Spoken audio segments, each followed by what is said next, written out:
আসসালামু আলাইকুম গাইস, কেমন আছেন সবাই? তো চলে আসলাম নতুন আরেকটা ভিডিও নিয়ে আপনাদের মাঝে। আর আজকের এই ভিডিওটিতে আমি আপনাদেরকে এক ভাইয়ের কমেন্টের রিপ্লাই দিব। তো ওই ভাই কি কমেন্ট করেছে এবং কি প্রবলেমে পড়েছে, এই প্রবলেমে যদি আপনিও পড়েন তো এই প্রবলেম থেকে কিভাবে আপনি মুক্তি পাবেন, সকল প্রসেস আমি আপনাদেরকে দেখিয়ে দিব। এবং আপনি টাইটেল এবং থাম্বনেল দেখে বুঝে গেছেন যে আসলে সেই ভাই কি প্রবলেমে পড়েছে। চলুন দেখিয়ে দিই সবকিছু স্টেপ বাই স্টেপ। ফার্স্টে আমি দেখিয়ে দিতেছি সেই ভাই আসলে কি কমেন্ট করেছে এবং কি প্রবলেমে পড়েছে।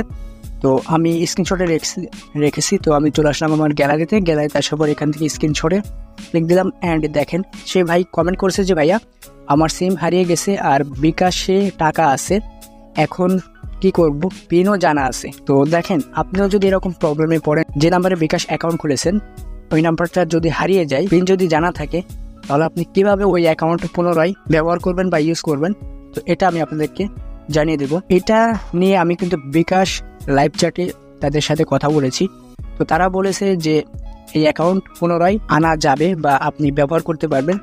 তো তারা কি বলেছে দেখ, কথাগুলো আমি স্ক্রিনশটে রেখেছি, তো সেটা আমি আপনাদেরকে দেখিয়ে দিতেছি।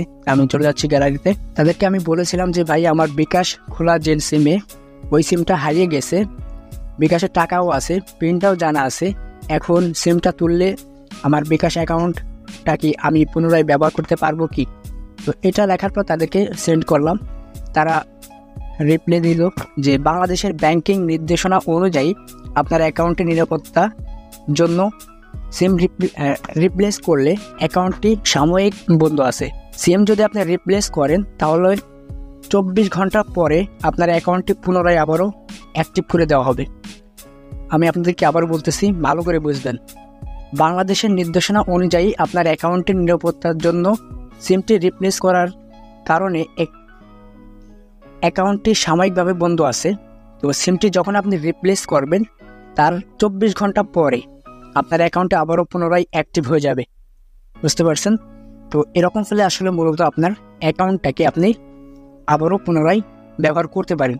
এই ছিল ভিডিওটা। এরকম ফলে আপনার হারিয়ে যাওয়া সিমের অ্যাকাউন্টটাকে আপনি পুনরায় ব্যবহার করতে পারবেন। ভিডিওটা যদি আপনার একটু ভালো লাগে থাকে অবশ্যই একটা লাইক দিবেন, আর নতুন দর্শক হলে চ্যানেলকে সাবস্ক্রাইব করে দেবেন। আর যারা ফেসবুক পেজ থেকে ভিডিওটা দেখতেছেন অবশ্যই ফেসবুক পেজটাকে ফলো করে দিবেন, আর ভিডিওটিতে মাস্ট বি একটা লাইক দিবেন। তো দেখা হবে নতুন কোনো ভিডিও নিয়ে, সে পর্যন্ত আপনারা সকলে ভালো থাকবেন।